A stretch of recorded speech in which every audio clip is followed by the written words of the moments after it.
The first thing that comes into view as I walk through my front door is the quarry. That scene has not changed through the years for us who look at it every day, but its history is full of memories. Little did I realise during my childhood the hard work that went on there. My father began his contribution to the slate industry very early in his life. He travelled as a teenager from his home in Anglesey on the ferry across the Menai Straits and spent his working weeks at the barracks where living conditions were hard. I don't remember him ever talking about the time he spent there. I was surprised when I recently saw a film made when the quarry closed down to hear my father discussing his time at the barracks with his fellow workers.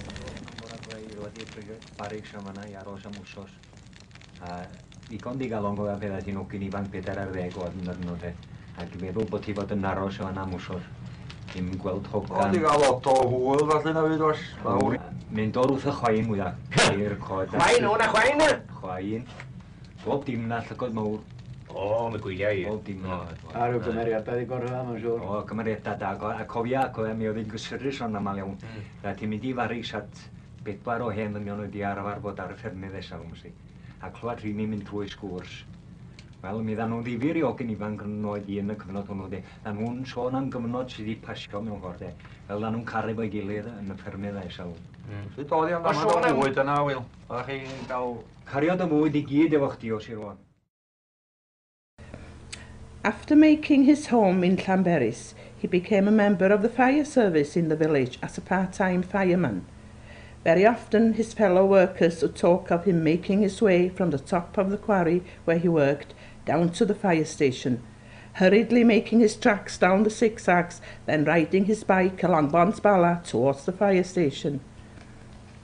As a child, I was not aware of the dangers many of the quarrymen faced from day to day. I remember when I was about 12 years old, one of my father's fellow workers calling at the house with the news that my father had been taken to hospital following an accident at work. A large stone had fallen onto the rock face where he worked and hit his leg. He regarded himself lucky that he wasn't seriously injured, counting his blessing rather than complaining about the dangerous working conditions. The quarry was his life, the hard work, the socialising and the friendly debates. It must have been a hard blow when all this came to an end and the quarry closed in 1969 when he was 56 years old.